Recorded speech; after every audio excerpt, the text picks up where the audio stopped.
machine est réussie lorsque, entre le dessin, le début de l'aventure ou au moment de la fabrication, on s'émerveille de ce qu'on fait, on est surpris par ce qui nous arrive. C'est le cas de souvent les machines, quand on se met à les assembler, on se rend compte, oh, c'est génial, on ne s'attendait pas à ça en fait. Et quand il y a ça, ça veut dire qu'on est sur la bonne ligne. C'est comme une musique, hein, si tous les musiciens sont ensemble et jouent avec la même émotion, la même intention et rentrent dans une espèce de transe, on va dire, ou alors de concentration qui fait que ça devient incroyable.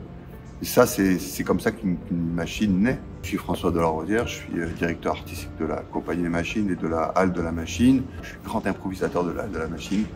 Et je dessine ces machines géantes qui sont hébergées dans cette écurie comme le Minotaure, la gardienne des ténèbres, Lilith, les araignées géantes. J'ai toujours incarné et souvent, après un repérage dans une ville ou dans un quartier, souvent quand je reprends le train pour rentrer ou l'avion, etc., je fais quelques petits croquis, il y a des notes qui viennent. Je fais très attention à ces petits flashs comme ça, ces petites intuitions. Pour moi, c'est le moteur, hein, c'est le point de départ. Je dis souvent quand j'interviens auprès d'étudiants en architecture ou en scénographie, nos intuitions sont un trésor, en fait. Quand on a une intuition, une envie, un petit rêve ou un flash, c'est pas pour rien. C'est parce que ça vient de loin.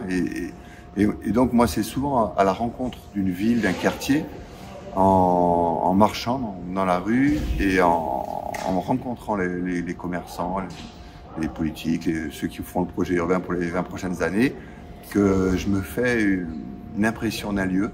Et à partir de cette impression, me vient une idée. Je m'isole un peu, ou alors dès qu'il me vient une idée, je la note sur un petit carnet, et je me mets à dessiner. Je pars dans différentes directions, et je vais en prendre une ou deux, celles qui me parlent le plus, et les affiner jusqu'à créer une machine. Là, en l'occurrence, l'élite, c'est un assemblage de scorpions, de corps humains, avec une tête humaine et des cornes de bouc, et des pattes d'araignées et de crabes.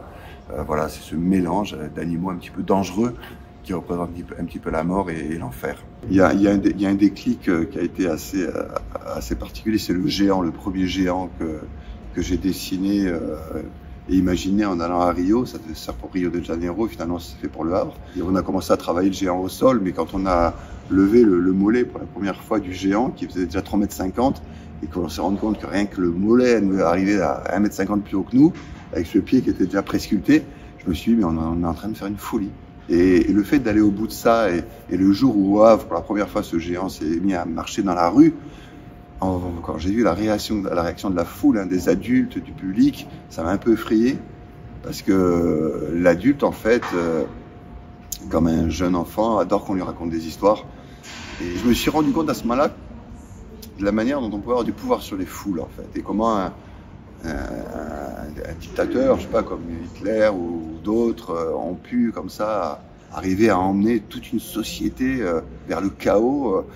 Et bon, là, nous, heureusement, c'est pas ce qu'on fait. On n'a même pas une société vers le chaos, on emmène plutôt les gens à rêver, à réveiller leur autonomie, à devenir ambitieux. C'est ce qu'on cherche à faire, à produire de l'émotion, simplement. Mais ça a été un premier choc. Et là, je me suis rendu compte avec ce géant que les matières que je choisissais, le bois, le cuir, le crin pour les cheveux, toute cette architecture apparente, le bois pour le bois, ça racontait vraiment une histoire forte et que ça n'enlevait rien, mais bien au contraire, ça rajoutait à l'objet. On utilise les machines de façon un petit peu anthropomorphique, c'est-à-dire qu'on leur donne un peu des caractéristiques humaines, elles ont toujours un regard, même l'araignée a des yeux. Et on utilise notre langage émotionnel, hein, ce qu'on a entre hommes et femmes, et on le transpose sur nos machines pour recréer cette émotion. Ça veut dire qu'un mouvement comme ça, on sait très bien ce que ça veut dire, par exemple. Les paupières qui se ferment un peu violemment, ou qui se ferment tout doucement, signe d'endormissement, une tête lourde, un mouvement plutôt rapide, les bras écartés, ça veut dire quelque chose, les bras longs du corps, c'est autre chose.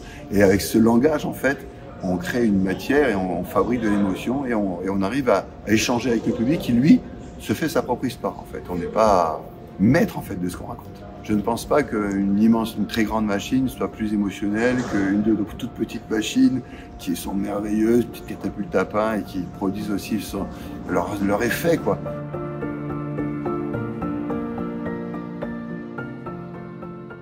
m'attendais vraiment pas à ce qu'on ait 1,2 million de visiteurs, de spectateurs cette fois-ci, mais il y en avait eu 900 000, 1 million sur 4 jours de spectacle. Là, on était sur 3 jours, je m'attendais à un peu moins, je m'attendais à 700 000. Donc ça a été une merveilleuse surprise, évidemment, parce que c'est toujours agréable de créer cette communion dans la ville. Et en même temps, une surprise, parce que ça fait beaucoup de monde.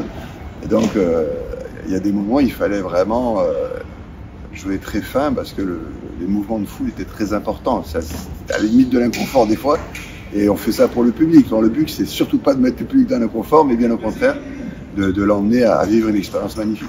Moi, j'aime bien l'espace public, j'aime bien vraiment la gratuité, cette espèce de rencontre avec tous les publics confondus, même ceux qui ne sont pas prévenus, qui n'ont pas décidé de venir, d'autres qui sont au courant et qui viennent, et qui sont un peu spécialistes, qui attrapent tous les détails.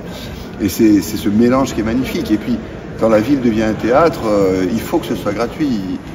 Ça s'adresse à un enfant de 2 ans comme à un adulte de 90 ans et on est chez eux en fait, on est sur l'espace public.